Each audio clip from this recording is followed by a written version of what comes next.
Estamos hoje no dia 27 de outubro, de novembro de 2025, com a nossa irmã Graça Mello, na sétima live de um tema belíssimo que trata da formação do universo. É uma série de 8. E nós vamos, então, estar abrindo essa live, que promete, já que estamos quase finalizando, com uma oração. Eu recomendo que todos vocês se coloquem de forma mais confortável possível para seguir conosco esse trabalho.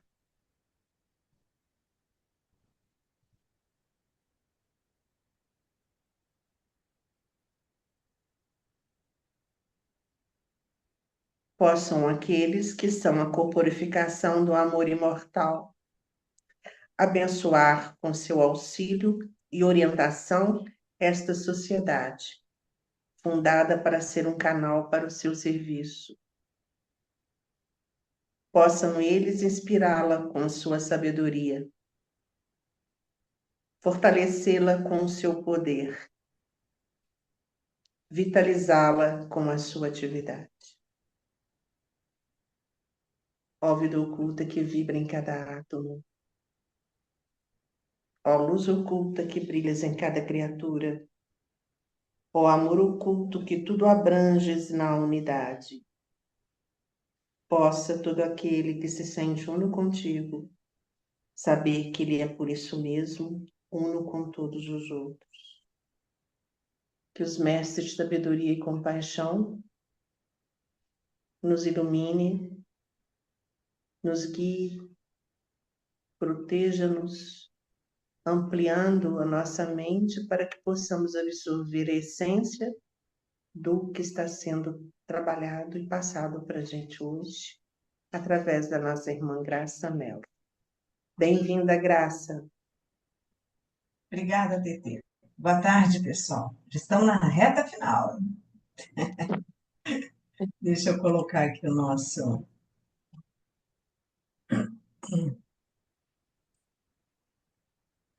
Bom,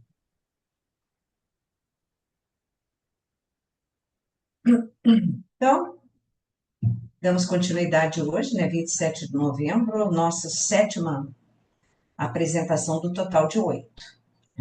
Então, tecnicamente, nós vamos fechar hoje, porque a oitava vai ser sobre aquele tema que eu prometi para vocês, tá? A oitava vai ser surpresa.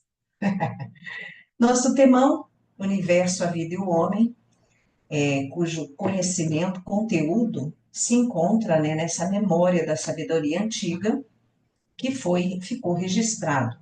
Blavatsky, então, fez uma seleção. Aliás, quem fez a seleção foram os Mahatmas, né? Blavatsky obedeceu, porque ela era uma agente que obedecia, né? Os Mahatmas, e explicou aquilo que era possível explicar. Então, vamos lá. Nós estamos... Opa, fui muito rápido. Nós vimos os postulados para compreender a doutrina das idades, o despertar do cosmos, como cada mundo gera outro mundo, e que isso é uma regra, é uma regra. É assim que a coisa funciona. E estamos nas dinastias divinas e as 7 humanidades. Vamos fazer uma pequena recapitulação, né? E sempre nos lembrarmos que nós precisamos, para ter uma ideia geral, entender essa natureza do cosmos, a natureza do homem, vamos entrar nisso, e a meta para a qual todo o progresso evolucionário tende. Claro, vamos saber hoje a meta para a qual todo o progresso evolucionário do homem tende, que é muito semelhante, né? Todos têm essa meta. Nossas fontes, a doutrina secreta, a filosofia da Bhagavad Gita, sem prejuízo de algumas outras obras, né? E a gente, então, faz uma pequena recapitulação para engrenar, porque ainda continuamos no mesmo tema. Então, sobre as dinastias divinas, todo o cosmos é dirigido, vigiado impulsionado por seres sencientes. Então, a gente não precisa ter aquela ideia, aquela noção errônea de que estamos sozinhos, desamparados e desprotegidos. Porque é essa sensação de sozinhos, desamparados e desprotegidos que fez com que o ser humano criasse um Deus à sua semelhança, quer dizer, a semelhança dele, o homem. Né? O Einstein tem um texto muito lindo sobre os 3 tipos de religião. E a primeira delas é a religião angústia. É o homem na angústia do medo, o medo das feras, o medo das outras tribos, o medo das doenças, o medo da morte. Criou seres que ele pudesse pedir socorro. Mas, na verdade, todo o universo está envolvido com esses seres. Esses seres formam série quase interminável de hierarquias. Por que hierarquias? Porque eles se estruturam de forma hierárquica, assim como os Mahatmas. Os Mahatmas também estão estruturados de forma hierárquica. Essas hierarquias, elas funcionam como um batalhão do exército. Tá ali, ó. A última nossa aqui é cada hierarquia tem uma missão. O que é um batalhão? Batalhão, quando ele está em ação, ele tem um objetivo.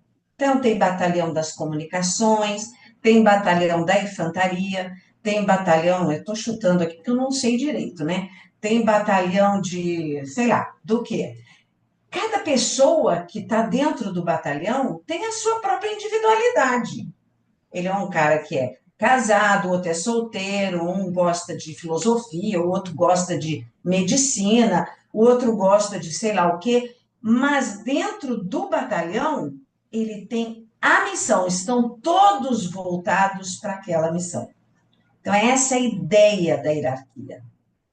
E elas variam ao infinito o seu grau de consciência e inteligência, porque a cada missão cumprida, elas sobem em consciência e inteligência, e assim sucessivamente. Qual é o teto? Então, não está claro, né, qual é o teto, mas eu suponho que o Subahal nos trouxe assim uma grande luz sobre isso, quando ele chama Logos de início de toda a criação e o fim de toda a evolução. Então, o teto é o Logos, aparentemente. Né? Eu não vou fazer uma afirmação. Bom, ele fez a afirmação, mas eu acho que se relaciona com isso. E aí, na sequência, todos esses seres passaram pelo reino humano. Que seres? Esses que têm consciência e inteligência. Existem seres que também estão agrupados, mas que têm outras finalidades, são forças, são operários, ajudantes, como é o caso dos elementais. Os elementais serão homens ainda, passarão pelo reino humano. Algumas forças também passarão pelo reino humano. Agora, se é uma inteligência e se tem consciência dentro dessa hierarquia, ele passou pelo reino humano. Ou seja, o que significa isso? Significa que ele passou por aquele ponto de equilíbrio de espírito e matéria. Ele é mergulhado nesse ponto e vai passar pelo que a gente vai está relatado, inclusive, hoje, né? Exatamente hoje. Ele vai ter que passar por aquele desafio do sofrimento. Não existe a formação de um ser consciente e inteligente sem ter passado pelo sofrimento, sem ter passado pela escolha, sem ter quebrado a cara e se esforçado ter passado por esse ponto em que ele precisa trabalhar pelo próprio mérito. Então, todos eles passaram. Os seres dessas inúmeras hierarquias, no nosso vocabulário, chamam-se genericamente de Anchorrans. No vocabulário dos cristãos, corresponde a anjos. De Anchorrão ou anjos são homens aperfeiçoados, cada um num nível de aperfeiçoamento. E todos se submetem à lei kármica, porque a lei kármica é uma lei. Então a gente se atrapalha um pouco e alguns até dizem assim: ah, esses seres não têm karma. Não tem karma. O que é que eles estão querendo, as pessoas querem dizer com isso? Karma é usado de uma forma genérica e que, traduzido, significa isso aqui. Alguém que não tem karma não tem consequências ruins, não fabricou consequências ruins, porque ele conscientemente não criou causas ruins. É claro que a gente espera que esses Janshurans não criem causas ruins. Claro que eles aprenderam isso. Nós ainda não aprendemos. Nós ainda estamos batendo cabeça e ora a gente cria uma causa ruim, ora uma boa, ora uma ruim, ora uma boa. Então a gente ainda não conseguiu trazer para nós a nossa consciência a um ponto em que conscientemente a gente crie causas boas, né? E não comece a criar causas ruins. Só que essa é uma maneira de entender. Entender o quê? A lei. Porque aqui é a lei? A lei é a lei do equilíbrio. É a lei que regula as causas e os efeitos. Então, eventualmente, algum ser desse aqui vai criar uma causa que vai lhe gerar um problema? Aham, sim, eventualmente sim. E a gente está passando lá na sexta-feira, na explanação da antropogênese, que existiu uma ordem de deuses criadores, aqueles que vão trabalhar a mente do homem, que eles se atrasaram. Por que eles se atrasaram? Porque não queriam se mexer com esse negócio de ter que vir aqui encarnar nessas gosmas, né? Porque a gente estava virado numa gosma. Então, sim, né? A lei é lei, ela não pode, a lei não trabalha assim, não, para esse eu funciono, para esse eu não funciono. Esse eu aplico, aquele eu não aplico. Não, não é assim que funciona. Então, esse é o nosso resumão. Vamos continuar aqui. Não sei por quê. Ah, tá claro que não está funcionando, porque eu não apertei no botão aqui, né? Aí a gente colocou essa lâmina aqui sobre as 7 raças raízes. 7 raças raízes, cada qual com suas com as suas sub-raças, que nada mais é do que, nós estamos aqui, ó, nada mais é do que a forma aqui com que a mônada peregrina vai peregrinar ser no reino humano. Tá? Então, é um modus operandi dessas 7 humanidades ou raças raízes. É bom que se diga que raça não é a raça negra, a raça branca, a raça amarela, a raça vermelha, não é isso. São estágios de desenvolvimento ou humanidades. Dentro de uma raça pode existir todas essas cores, todas essas tez, todas essas cores de pele. Ou seja, dentro de um estágio de desenvolvimento. Então, aquele estágio vai precisar, vamos, né, todos precisamos, de chegar a um ponto do desenvolvimento físico, psíquico, espiritual, e dentro desse psíquico, desenvolvimento moral. Há um estágio a alcançar, há um ponto a alcançar. E tanto é que Blavatsky diz que a maioria da humanidade está na 4ª raça, que é a Atlântida, que foi a raça dos Atlantes. A 5ª seria a raça europeia, mas europeia, vírgula, né? Porque ela se iniciou na Índia, o que nos leva a crer que a estrutura geográfica do mundo era outra, né? É bem clara que a África, por exemplo, fazia parte, depois é que se separou. Né? Então, o continente base da 5ª raça seria o continente europeu, mas, na verdade, começou com o homem da tez escura, que é a Índia, né? O indiano. Então, há uma mistura. O que importa aqui da gente entender que cada raça raiz é um conjunto de humanidade que está num determinado estágio. E é tudo como é sete, existem sete. Né? E aí nós entramos aqui no nosso tema de hoje para poder dar continuidade e ter uma lógica. A mônada peregrina. E aqui, vamos colocar aqui a nossa terceira proposição fundamental, que é a identidade fundamental de todas as almas, com a alma superior universal e a peregrinação obrigatória de cada alma, de acordo com a lei cíclica e kármica. Um dia, na loja Brasília, o Marcelo entra com esse objeto aqui, ó. Vocês lembram desse objeto? É uma espécie de luminária que tem essas varetinhas, né, de luz ótica, né, uma fibra ótica, né? Aí ele chegou com isso e disse, gente, entendi a identidade fundamental de todas as almas com a alma superior e entendi porque tudo é um. E realmente ele matou assim no ato.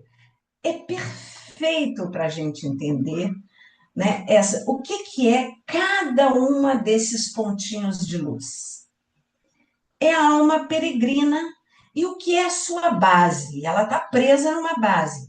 A alma superior universal, ou o terceiro logos.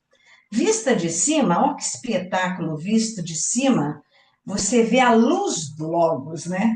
E aquelas varetinhas lá com a luz que não pode prescindir da base, porque não existe essa luzinha da ponta sem a base. Ai, que calor, gente. Hoje o calor aqui está de matar. Hoje eu quero me livrar do som, mas não tem jeito. Não sei se está atrapalhando vocês. Então, a nós aqui, o que se chama de alma peregrina, de mônada peregrina, está acima do nosso corpo, não tão longe quanto a imagem, mas acima do corpo. E ela tem uma finalidade, né? Quando se chega no reino humano, essa alma peregrina vai ganhar um novo contorno. A gente vai voltar nesse tripé aqui, nessa imagem da fibra ótica, porque é muito perfeito. Realmente, nesse momento, todo mundo entendeu. É fácil de entender. Qual é a natureza humana? Como é que os aspectos, vocês já conhecem, mas vamos aqui trabalhar um pouquinho esses aspectos.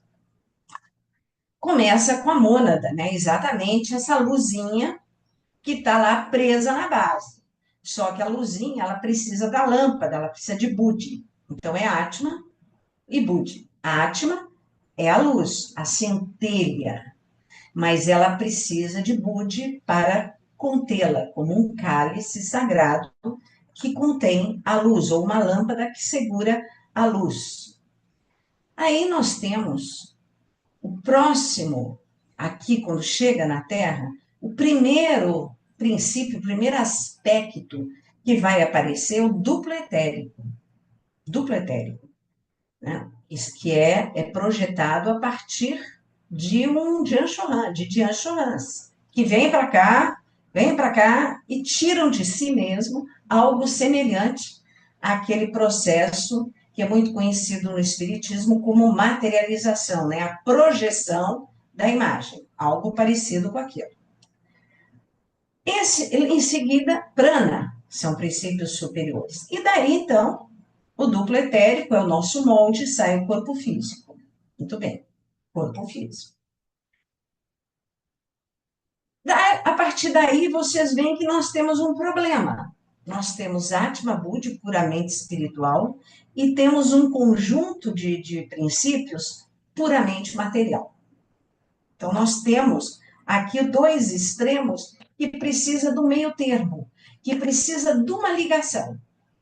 Que ligação é essa? Começa com o Kama, o corpo astral, né, o corpo dos desejos, da ambição, mas que é veículo do grande protagonista da vida, Manas, o princípio mental.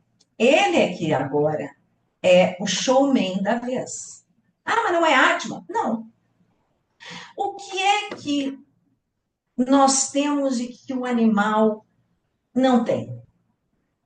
Porque, veja bem, a mônada peregrina, Atma Buddhi, ela vem por todos os reinos. Quando chega no reino humano, o que é que muda? Manas. Tá? Então, o animal tem Atma Buddhi. Até aquele mosquito que passa aqui, quer dizer que eu, normalmente todo mundo quer matar, tem Atma Buddhi.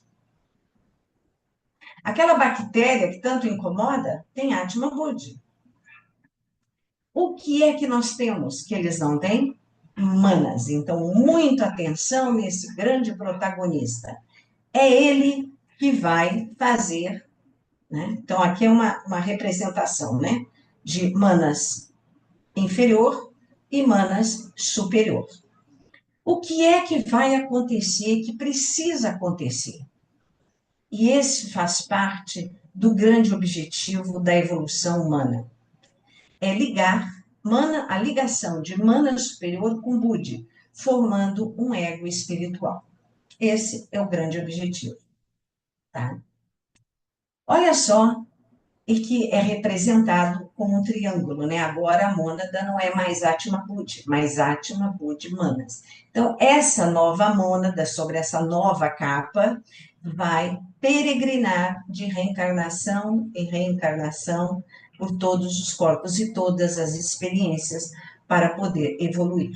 Olha que lindo esse conceito aqui. Como lá no volume 3. Como no Gogar, ela está falando das árvores que contém, em todas as tradições, conta-se a mesma história. A árvore que tem a serpente. Então, como no Gogar, entre os ramos luxuriantes de todas aquelas árvores do mundo, habita a serpente. Mas enquanto na árvore macrocósmica é a serpente da eternidade e da própria sabedoria absoluta, então do que ela está falando, o que é o macrocosmo, o que é essa serpente da eternidade e da própria sabedoria absoluta? Se falou em absoluto, está falando de Parabrahma, que vem pelo primeiro logos, né? Na árvore macrocósmica, no macro, as que habitam na árvore microcósmica são as serpentes da sabedoria manifestada. Então, aqui está falando do Logos. Uma é um e o todo, a primeira. As outras são suas partes refletidas. A árvore é o próprio homem, é claro, diz Blavatsky, é muito claro, né? E a serpente que habita em cada uma é o Manas, consciente, o elo de ligação entre o espírito e a matéria, entre o céu e a terra. Uma coisa linda isso aqui.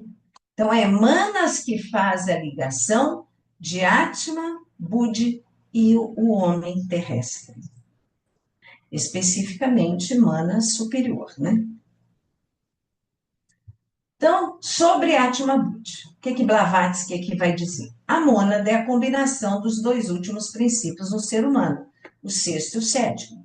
E, na verdade, o termo mônada humana só se aplica à alma dual, Atma Budi, e não ao seu princípio espiritual vitalizador mais elevado, Atma, tomado em si mesmo. Olha que bonito também esse conceito que ela dá de Atma. O que é Atma? O princípio espiritual vitalizador mais elevado que acompanha o ser humano. Então, Atma Budi, lá a mônada humana. Mas já que a alma espiritual não poderia existir divorciada deste último, Atma, ela tem sido chamada desse modo. E, na verdade, passou a se usar naquele período de Blavatsky, os Barral, etc., acabaram que passaram a utilizar o termo mônada humana como o trio, Atma, Budi, Manas. Porque é só o ser humano que tem isso aqui. Então, acabou que se tornou a forma de se identificar a mônada humana. Mônada humana que é uma essência, traz em si uma essência cósmica no mineral, vegetal, no animal, e embora seja a mesma mônada, através da série de ciclos, desde o elemental mais inferior até o reino dos devas, ainda assim difere na escala de progressão. O que ela está dizendo aqui? É o único lugar que ela vai falar sobre isso, vai dizer um pouquinho mais também, e não vai dizer mais. Olha assim, vai dizer um pouquinho. É um pouquinho que eu vou colocar aqui. Porque o que Atma Budi, para que Atma Budi percorre o reino mineral, vegetal, animal? Por quê? Fala em alma peregrina, em jornada da evolução. Mas vem cá, não são essa mônada, essa dupla, ela não é perfeita? O que ela vai efetivamente evoluir? Qual é o ponto da evolução? O ponto da evolução é Budi, porque Atma, a centelha, ela veio da alma universal. Então ela não evolui. Mas Budi, o seu invólucro, o seu veículo, evolui. Então há uma diferença na escala de progressão até chegar no reino humano, onde vai ganhar um novo capítulo nessa escala de progressão. Então, ela vai chamar aqui o budismo esotérico do Simit. Duas afirmações feitas em o budismo esotérico devem ser examinados e cabe registrar as opiniões do autor.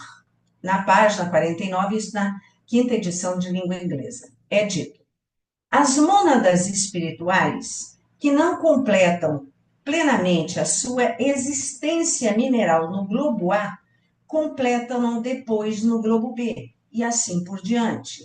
Então, vamos lembrar, né? No globo A, então, existe um ciclo dentro do globo A. Então, quem não completar no globo A vai completar no B. Eles passam várias vezes através do círculo completo, como minerais, de A até G. Depois, várias vezes no vegetal. E depois, várias vezes como animais. De propósito, nos abstemos, por enquanto, de entrar em números. Ele, Sinnett, fala do por enquanto, mas, na verdade, essa chave numérica nunca foi dada. Não se sabe quantas vezes forma esse círculo completo. Então, a única coisa que nos interessa aqui saber e que é viável da gente compreender é que existem rodas, vários circuitos da mônada como mineral, depois um tanto como vegetal, um tanto como animal, e aí no animal a gente percebe as diferenças, porque é diferente o mosquito do cachorro, né? O cachorro já está classificado como um ser superior, né, entre os animais. Ele faz parte dos animais superiores por ser um mamífero. Ele já está no último grau como dentro do reino ali do reino animal. Então a mônada já está nos seus últimos momentos ali e houve uma progressão em nível de Budi, né? Mas quantas vezes não há essa autorização? Então, nessa jornada, diz Blavatsky, a evolução da forma externa ou corpo em torno do astral é produzida pelas forças terrestres, assim como no caso dos reinos inferiores. Mas a evolução do homem interno ou real é puramente espiritual, ou seja, né, são caminhos, são evoluções que são paralelas. Não é possível uma evolução espiritual num corpo destruído e vice-versa, né? Não há como fazer isso.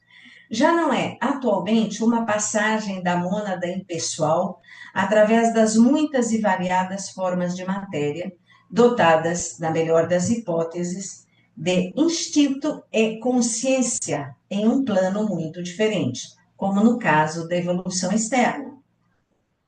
Mas trata-se da jornada da alma peregrina através de vários estados de matéria, mas não só de matéria, mas de autoconsciência e autopercepção, ou de percepção a partir da apercepção. Isso aqui é um conceito muito lindo, gente, mas muito lindo. A jornada da alma peregrina, ela se dá em cada plano, ou seja, cada reino é um plano diferente. E dentro desse plano diferente, aquela consciência, Atma Buddhi, vai poder se expressar dentro daquele invólucro material que lhe foi dado. Quando ele chega no reino animal, esse invólucro vai permitir o desenvolvimento dessa consciência e também do instinto, até que o homem que chegue no reino humano,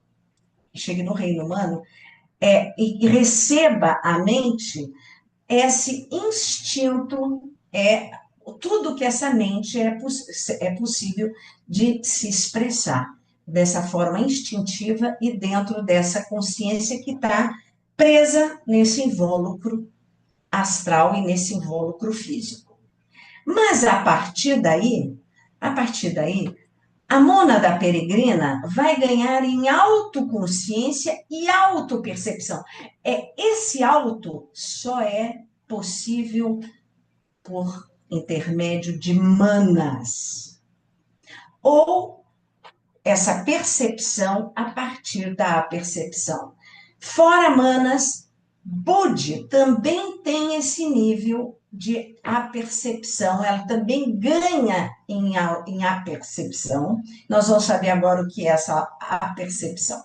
Então, esse aqui é um ponto fundamental para a gente entender esse conceito. O que é a apercepção? É um termo usado pelo filósofo, né, Leibniz, para designar, que é um filósofo nascido na Alemanha, 1600 e alguma coisa, para designar o quê? A percepção reflexiva que a mente tem de seus próprios estados internos. Então, a percepção, a partir dessa percepção reflexiva de um estado interno. E a gente, quando está agora no nosso nível, a gente já consegue perceber isso com clareza, que é a nossa autoobservação. Muitas vezes, muitas vezes em meditação, mas não só em meditação, às vezes a gente está interagindo socialmente e de repente a gente tem a consciência de que nós estamos observando a nós mesmos. Isso é frequente, todo mundo tem. Então, esse nível de percepção de si mesmo é essa apercepção. Essa apercepção. HPB escreve poucas páginas mais adiante, aqui nesse ponto, né? Junto com a sensação dos nervos, no caso da pessoa que está viva, né? Física, ela expressa o estado da consciência monádica ao longo de todos os reinos até o ser humano. Então, todos os reinos têm esse nível, têm esse fenômeno da percepção. E esse fenômeno ocorre com o Budi, especificamente, também. Então, Manas é aquele que vai nos permitir dizer, opa, eu sou eu. Eu não sou o Luiz Henrique, eu não sou a TT, eu não sou a Vera. Por quê? Não é só porque um é homem, outra é mulher e por coisas externas. É uma percepção interna. Então, essa percepção interna que nos permite essa autoconsciência e autopercepção, ela vem sendo construída em Budi e termina em Manas, com Manas, e aí ganha uma nova trajetória. Tá? E aí vem esse ponto que também é super importante da gente entender, a individualização da mônada. Todo mundo fala na alma grupo, né? E a gente tem lá aquele negócio lá de fibra ótica, do Marcelo, para mostrar. Alma grupo. Mas essa alma grupo, ela não acaba no reino, não acaba no reino humano. Ela é um processo gradual de individualização, tá? Ao invés de dizer mônada mineral, o mais correto na ciência física, que diferencia cada átomo, teria sido, é claro, falar da mônada que se manifesta naquela forma de prakriti, ou matéria, conhecida como reino mineral. E aí a gente, para economizar essa frase enorme, fala mônada mineral. O átomo, tal como é representado na hipótese científica comum, não é uma partícula de alguma coisa, animada por algo psíquico e destinada a florescer como homem depois de longas eras. Não é isso. O átomo é uma manifestação concreta da energia universal que em si mesma ainda não se individualizou. É uma manifestação sequencial da monas universal e única. O oceano de matéria, agora nós entramos naquilo que é chamado de alma-grupo. O oceano de matéria só se divide em suas gotas potencialmente constituintes quando a onda do impulso vital chega ao estágio evolutivo do nascimento humano. Mas a tendência na direção de segregar mônadas individuais é gradual e nos animais superiores quase chega ao ponto decisivo. Então, é gradual, não é de repente, tá? Então, aqui, voltamos aqui, vamos repetir essas duas frases. Então, imagine que esses feixes de luz estejam amarrados, né, grudados uns nos outros, e fosse uma base única. Essa base única seria esse oceano de matéria. Mas à medida que a mônada peregrina vai andando de reino em reino, né? Então, o que ela diz, a mônada espiritual é uma, essa base, universal, ilimitada, indivisível, embora os seus raios formem o que nós, na nossa ignorância, chamamos de mônadas individuais humanas, porque a gente vê de uma forma separada. A gente vê, como está aqui à direita, e não observa que estão todos presos a uma base comum. Então, por isso a gente acha que é a minha mônada, meu Atma, meu Budi, né? Mas não, esse meu Atma e meu Budi representa um fragmento temporariamente separado da alma universal. A outra parte, a tendência na direção de segregar dessas hastezinhas completarem a separação umas das outras, não da base, ela é gradual e nos animais superiores quase chega ao ponto decisivo. Então, o meu cachorro aqui, ele realmente tem um Atma Budi que já está quase completada a sua haste e vai se completar completamente quando ele estiver no reino humano, no próximo Manvantara, né? E aí a gente entra na questão das 7 humanidades. Que agora a gente já sabe como é que é o processo, né, da mônada peregrina, e que ela precisa de manas para poder completar esse estágio humano propriamente dito. E aqui tem uma imagem muito feliz, aliás, são 3 que eu trouxe aqui, que é o aspiral, né? Então, veja bem, as humanidades, assim como todos os reinos, eles vão evoluindo, quer dizer, a mônada peregrina, ela vai evoluir de baixo para cima. Então, todos estão evoluindo, inclusive os de Anchorrans, aquelas hierarquias. E um ajuda o outro que está no ponto inferior, ou em vários pontos inferiores. Essa é a missão. Cada um das dinastias tem a missão de ajudar em determinado ponto, como a gente viu na quarta passada.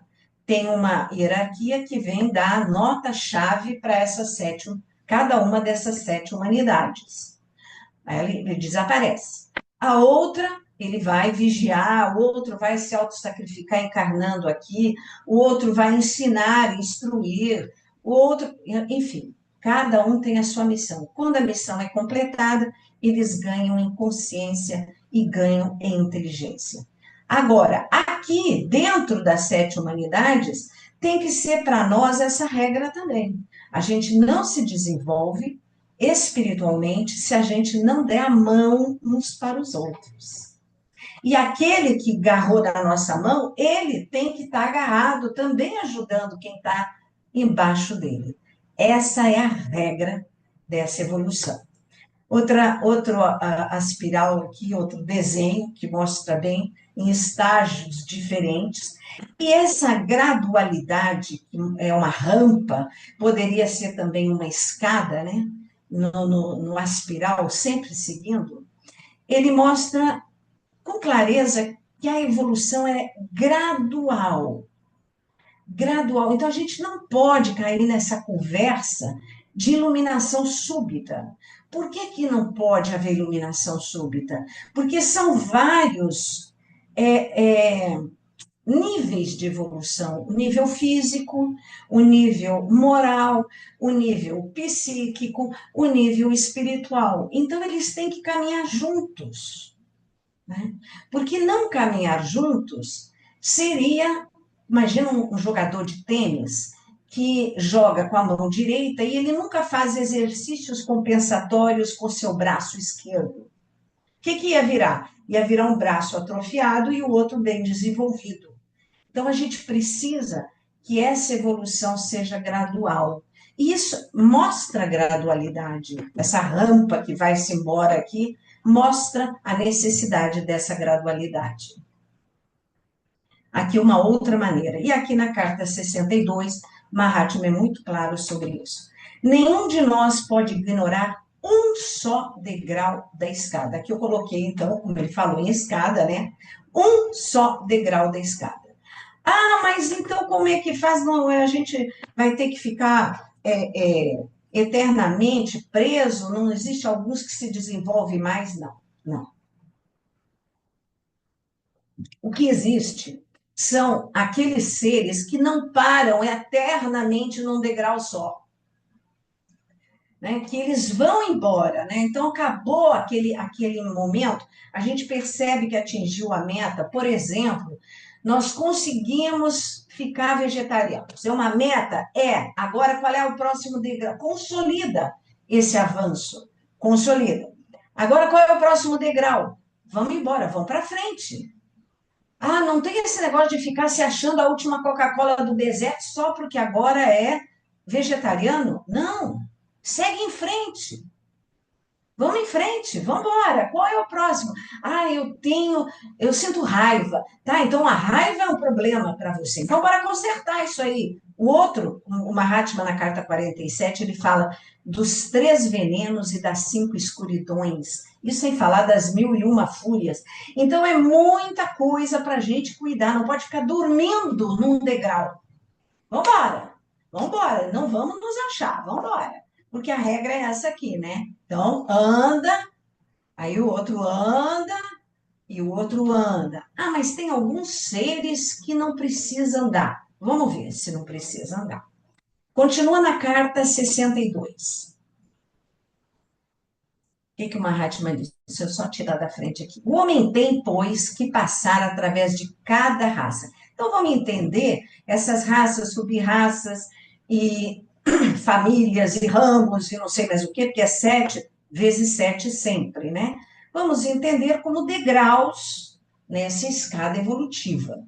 Então, efetuando 7 entradas e saídas, uma após a outra, e desenvolvendo intelecto. Então, aqui, gente, a gente também tem mais uma liçãozinha do Mahatma aqui, ó. Desenvolvendo o intelecto sucessivamente, desde o grau mais inferior até o mais elevado. Eu já vi que tem um Atma Budi diferente ali no Luiz Henrique e na Nase, né? Um Atma Budi ali de alguém que está num ser, é um ser superior. Isso mesmo.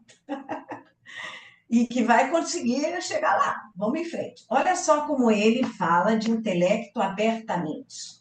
Não vamos demonizar o nosso intelecto. Nós temos que desenvolver, sim, o nosso intelecto.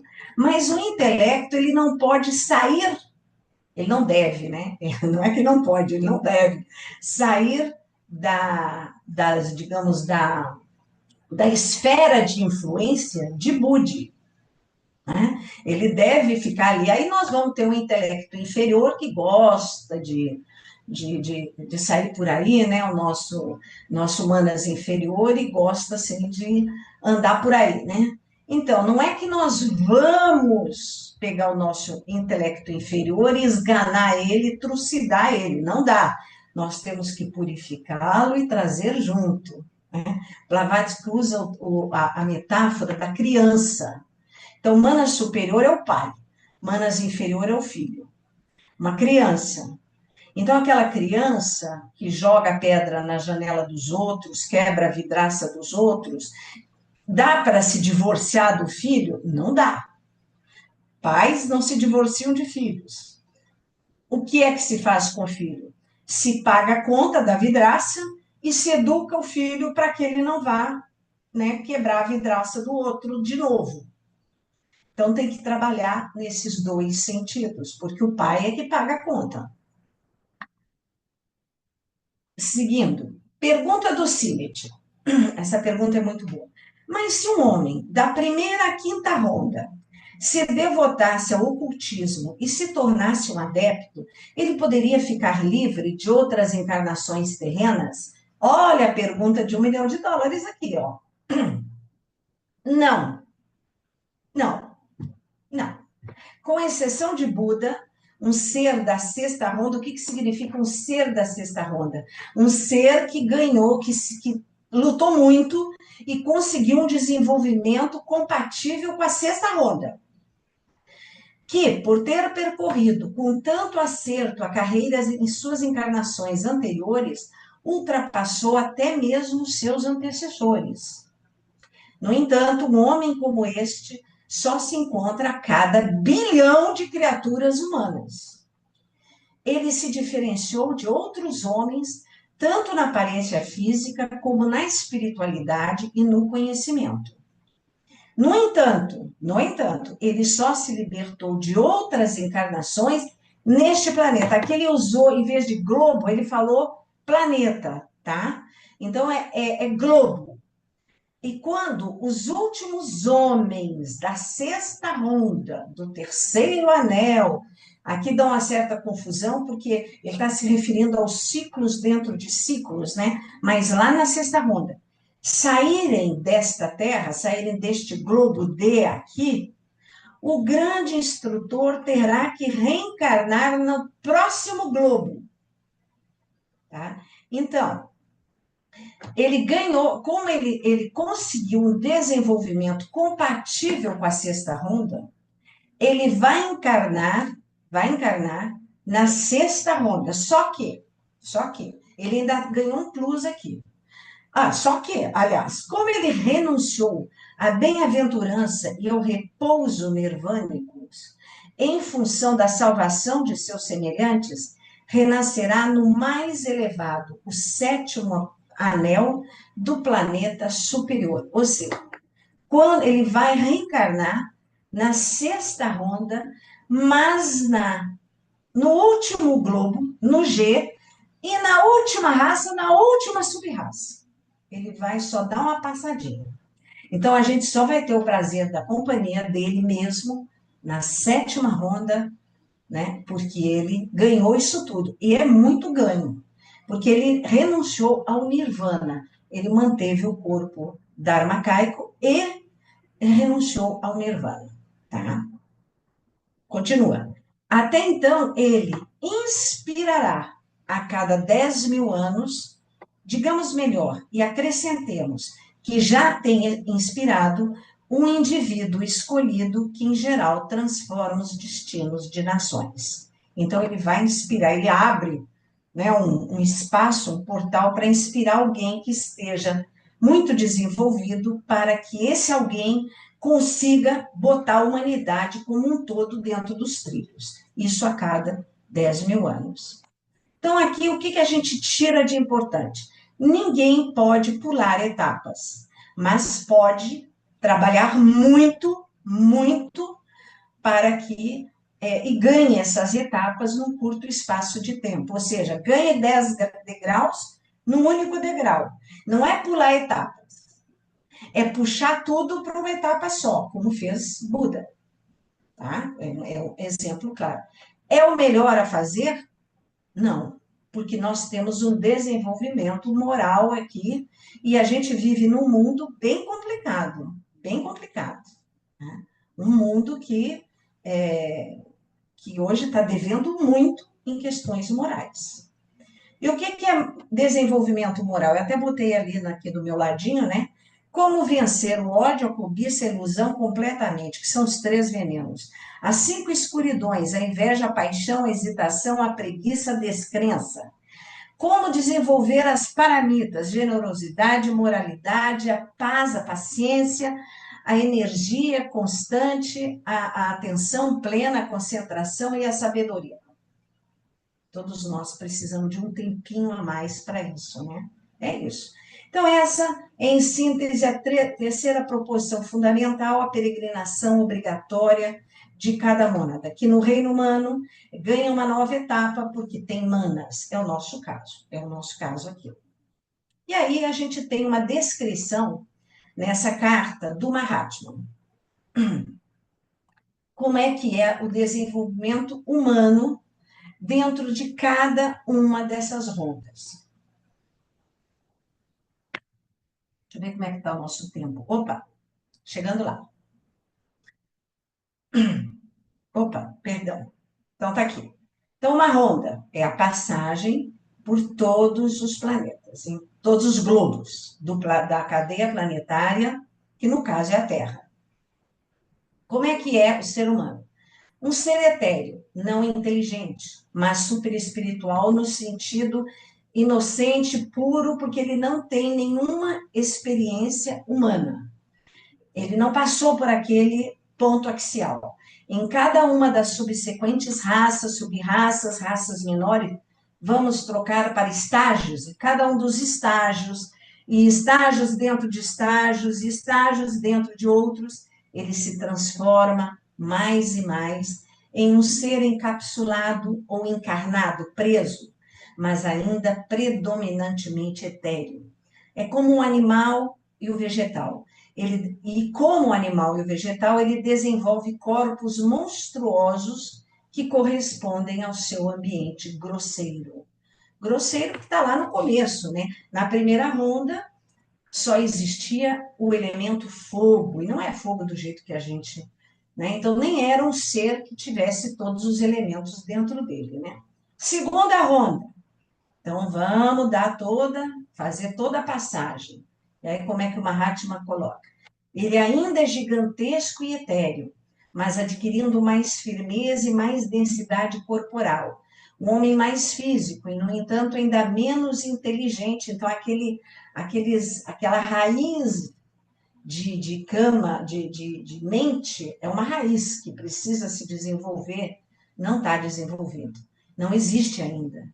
Então, o Mahatma usa a palavra mente aqui, mas não é a mente como nós conhecemos, porque ela só será desenvolvida na terceira raça da quarta ronda. Então, é uma evolução lenta, difícil, com estrutura física, né? Mais lenta e difícil do que a estrutura física. Essa mente que vai um dia ter um corpo instintivo, nem passou longe, né?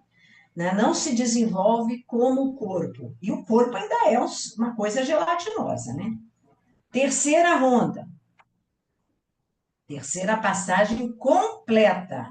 Completou.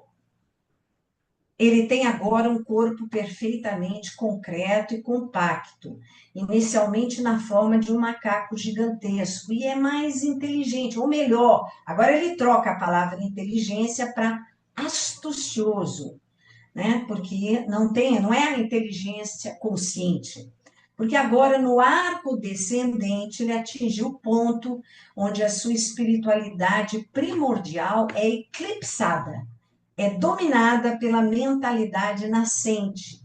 Na segunda metade dessa terceira ronda, essa estatura gigantesca diminui, seu corpo melhora, e ele se torna um ser mais racional, quer dizer, racional ele puxou um pouco, né? Embora ainda mais um macaco do que um anjo. Ou seja, o que está dizendo é que tudo se desenvolve de forma gradual, né? Aí chegamos à quarta ronda, onde paramos aqui. E ainda estamos aqui. Tá? Então, como aqui o Mahatma descreve? Tirar da frente. Nesta ronda, o intelecto tem um enorme desenvolvimento, porque aqui nós já temos os 4 elementos: fogo, ar, terra, água. Já temos o éter, já está começando a aparecer. Não vai se completar ainda não está completo. As raças mudas irão adquirir a nossa fala humana em nosso globo a partir da quarta raça, ou melhor, do quarto estágio, né? Da quarta humanidade. A linguagem é aperfeiçoada e o conhecimento das coisas físicas aumenta. Nesse ponto, a meio caminho da quarta ronda, a humanidade passa pelo ponto axial. Ponto axial é aquele ponto de equilíbrio do espírito e matéria. Todo mundo tem que passar ali. Aí ele bota entre parênteses a divisão, né? São 7 rondas, dividida por 2, 3 rondas e meia passaram, 3 rondas e meia vão passar, bem no meinho, tá? Não vou ler essa parte aqui. Nesse ponto, então, o mundo está coberto de resultados de atividade intelectual e declínio espiritual. Na primeira metade da quarta raça, nascem as ciências, as artes, a literatura, a filosofia, eclipsadas em uma nação, renascendo em outra nação. E com a civilização e o desenvolvimento espiritual avançando em remoinhos, ou seja, aspirais, de ciclos setenários como o resto. E como é que nasceu essas ciências, as artes, a literatura, a filosofia? Porque os seres das dinastias divinas vieram para cá encarnar e foram eles que nos ensinaram. Eles que nos deram as ciências, as artes, a literatura, a filosofia, e daí por diante, a partir deles.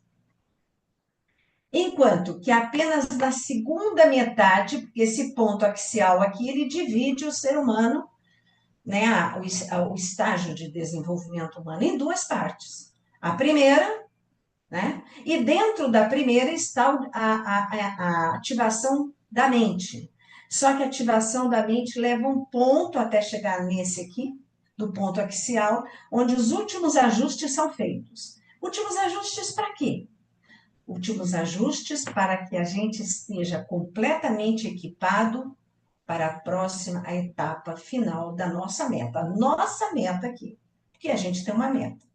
Então, enquanto que apenas a segunda metade, que o ego espiritual começará a sua real luta com o corpo e a mente para manifestar os seus poderes transcendentes. Então, é nessa parte que a gente vai se juntar com o Budi e conseguir entrar nessa luta com a mente inferior para conseguir que esse ego espiritual, que é Budimanas, realmente se desenvolva e receba de Atma a luz que é necessária nessa segunda etapa. Aqui, ó, é luta. Quem ajudará na próxima luta gigantesca? Quem? Feliz o homem. Olha como é importante essa frasezinha aqui. Parece perdida aqui no meio, né? Feliz o homem que ajuda uma mão que está ajudando. É aquela noção de um agarrado em quem está em cima, em quem conseguiu, mas ao mesmo tempo não larga quem está embaixo. Né? Essa é a essência que a gente precisa para essa luta. Né? Quinta ronda. o mesmo desenvolvimento relativo, a mesma luta continua, e ele, então, não fala da sexta ronda nem da sétima ronda. Aí Blavatsky, como é que ela vai explicar? Estamos pela primeira vez nesta quarta ronda. Essa partezinha aqui foi uma doação do Marcelo, esse desenho aqui da Blavatsky falando. Estamos pela primeira vez nesta quarta ronda. E somos pela primeira vez homens no sentido da completo, né? Completos. Nas 3 rondas anteriores, fomos meros fantasmas intangíveis. Depois, criaturas etéreas fluídicas. Depois, animais gelatinosos. E nos tornamos, somente na quarta raça, nos tornamos homens físicos reais, certo? Isso ela fala nos comentários sobre a doutrina secreta, onde ela fica dialogando com os membros da loja Blavatsky, né? Então, ela traz também a mesma ideia, né, do feto para comparar. Então, primeira ronda, tanto o planeta como nós. Entende? Segunda ronda, terceira ronda, e aí na quarta ronda nós somos seres menos fantasmagóricos, um pouco mais consistentes, e vamos até a terceira raça nos solidificando. E aí, quando a gente recebe a mente, definitivamente, e depois ajustes finais na quarta raça. Por isso ela fala da quarta raça. E aqui é uma estrutura básica, né? Que é uma raça raiz. Ela é formada de 7 sub-raças, cada sub-raça, 7 raças, 7 ramos, 7 famílias, enfim. Nós estamos ali, o estágio é o quinto. Ainda falta alguma coisa, né? São 7 raças, vezes 7 sub-raças, vezes 7 famílias, em 7 globos, em 7 rondas. Isso é para a gente ter uma ideia da passagem mínima nossa, a mínima. Então, estamos ali, na quinta, o que falta? Aqui, falta a sexta e a sétima sub-raça da quinta, a sexta raça inteira, a sétima raça inteira. Lembrando que raças são humanidades, ou seja, um estágio, um estágio. Então, um ponto, um ponto de desenvolvimento. Eu gosto muito de chamar atenção, eu gosto dessa frase, mas gosto mais dessa outra aqui, que é a frase cabalística que a gente viu na quarta passada. O sopro torna-se pedra, a pedra converte-se em planta, a planta em animal, o animal em homem, o homem em espírito e o espírito em um Deus. Então, essa frase revela a nossa etapa, a nossa próxima etapa. A nossa etapa é virar um espírito. É termos um desenvolvimento em que o que é se tornar um espírito? É permitir que esse ego divino, espiritual, Buddhimanas, esteja sob o domínio de Atman, ou, dizendo de outra forma, receba a luz de Atman. E aí, quando isso acontecer, aí sim nós entraremos na jornada de nos tornarmos um Deus. Então, tem muito chão pela frente, um bocado de chão pela frente. E aqui é aquela imagem, que é exatamente a imagem dessa nossa esfera, self-made man, né? Que é o homem fazendo a sua própria escultura, se tornando homem. Né? E ela diz no volume 3, o homem deve se tornar o seu próprio criador e um Deus imortal. Pode parar no meio do caminho? Pode. Faz parte da mente a escolha. Se parar, quer dizer, tudo é causa e tudo tem consequência. O nosso objetivo é esse aqui. Primeiro, nos tornarmos um espírito, nosso próprio criador, e finalmente um Deus imortal. Falta um pouquinho. Se Falta um alguém pouquinho. quiser manifestar, gente, ainda temos alguns minutinhos. Isso. Gente, deu deprê, foi? Deu deprê de saber que é muita coisa? É porque esse tema, Graça, tem que ser digerido, né? Então, depois que a live termina, pode ser que caia uma ficha para que as pessoas pensem, puxa, não entendi isso, tem que perguntar. Demora um Isso. pouquinho para Demora um demandar. pouquinho. Permita-me fazer uma pergunta, Vamos, Luiz tudo Henrique. bem?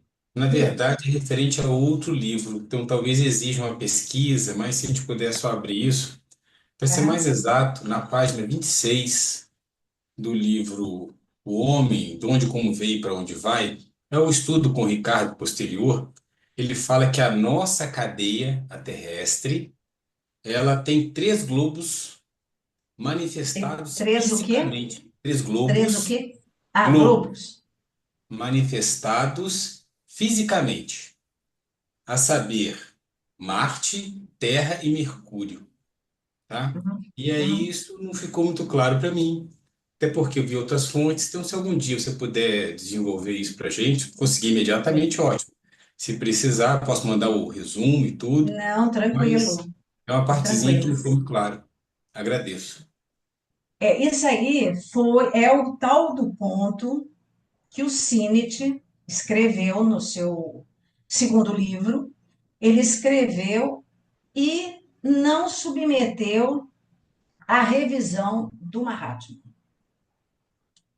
E aí, Blavatsky, que vocês vão no primeiro volume, lá na Antropogênese, na estância 6 e Sloka 5, ela subitamente abre um texto chamado digressão, começa com digressão, não sei o quê, uma explicação, né? Uma explicação, e depois, e junta também globos e mônadas. São dois textos enormes, tá? Enormes.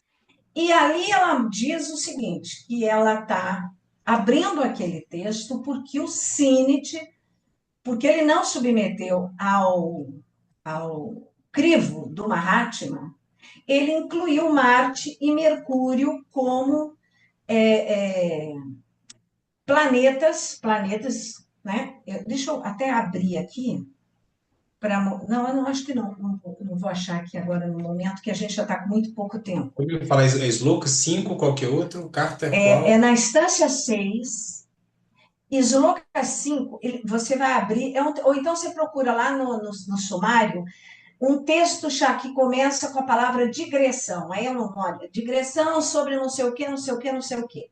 Ali ela vai consertar o que o Sinnett escreveu. E o Sinnett nunca perdoou ela.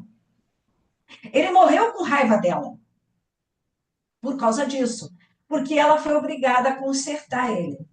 E como as pessoas vão ler o Sinnett e não vão ler a doutrina, acabou que se multiplicou essa questão. Então, o que ela coloca ali?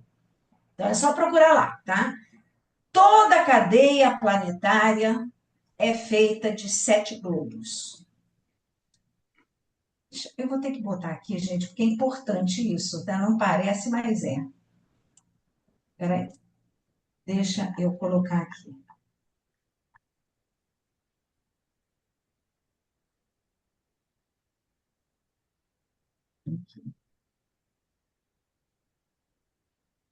Vou botar esse aqui mesmo, porque é só encontrar uma. Aqui. Aqui, vocês estão vendo?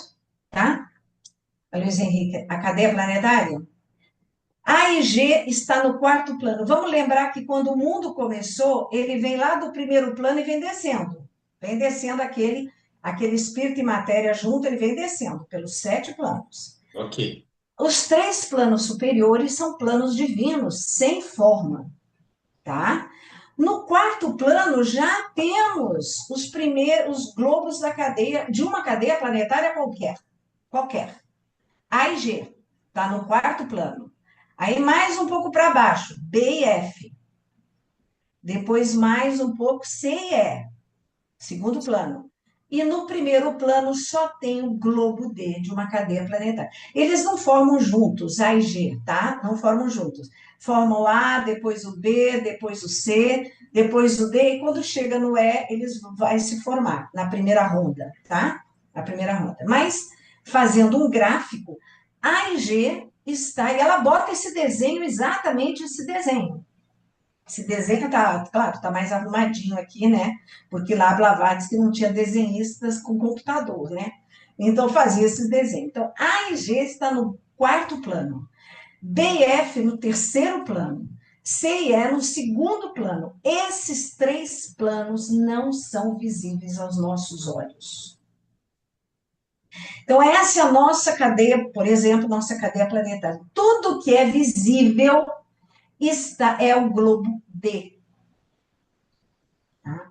Então, acabou que esse erro do Sinit, ele foi se multiplicando, ele foi andando, né? Foi andando e daí. Mas essa é a explicação de Blavatsky. No volume 1, você pode ir lá, vai olhar lá, tá? Ela dá outros detalhes, né? Fala um pouco mais, eu aqui é bem restrito. Então, Mercúrio, que nós vemos, é o globo D da cadeia planetária de Mercúrio. Vênus, que está visível, é o globo D da cadeia de Mercúrio, de Vênus. Saturno, que a gente vê, é o globo D. E esse erro, ele foi um erro que veio do Sinit, Agradeço, tá? muito obrigado. Tá bom? Então, assim,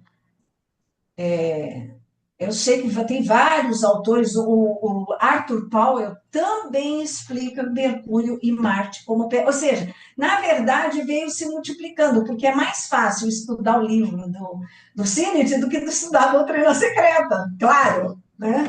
E acaba que ficam esses pequenos detalhes, entende? Soltos, né? Muito obrigado. Eu te perguntei isso esses Você dias, me perguntou isso, Felipe, exatamente a exatamente. mesma Você perguntou do Arthur Powell, né? coisa. Exatamente, exatamente. Então, esse é o valor da gente realmente se debruçar um pouco. É complicado a doutrina? É, mas a partir do momento que você colocou o seu ouvido de forma mais familiar, aquilo é como estudar um idioma estrangeiro, gente. Você vai estudar grego. Gente, a primeira aula de grego, você quer morrer. Eu não vou entender isso nunca na minha vida, um troço desses. Mas à medida que as aulas vão se colocando, o seu ouvido se torna mais familiarizado com aquele idioma. Então, quando se tornar familiarizado, aí você lê, entendi. Mas como é que eu não entendi da primeira vez? Né? E é assim que ocorre. Muitos autores, por exemplo, o Sinnett, ele tinha do mestre o ensinamento direto do mestre. E ele, entendeu? Resolveu se achar a última Coca-Cola do deserto, né? É um perigo que todo mundo corre, viu, gente? Todo mundo corre. Eu também, vocês também, não vai ter como evitar. Mas tem muito chão pela frente. Então, nós vamos fechar com mais uma oração. Vamos nos recolher, protegidamente colocar nossa inspiração, respiração no momento de luz, de acolhimento.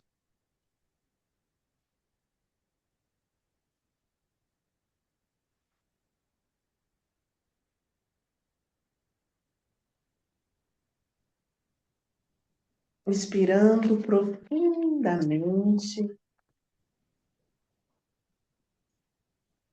Ó poderes do amor, nós vos prometemos nossa fidelidade, sabendo que somente o amor pode redimir o mundo. Nós invocamos vossas bênçãos sobre todos aqueles que se esforçam para servir-vos. Nós invocamos vossa bênção sobre todos aqueles que têm de suportar sofrimento, que eles possam alegremente ser movidos a retornar para vós e servir-vos.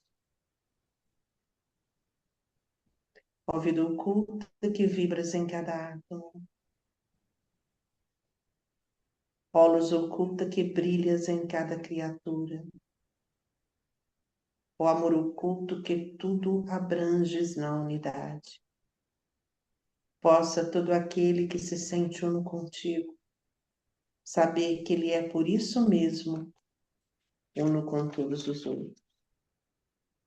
Com gratidão, nós fechamos esse momento e daqui a pouquinho estaremos com o nosso irmão Ricardo num outro ciclo de palestras semelhantes à da Graça no tema.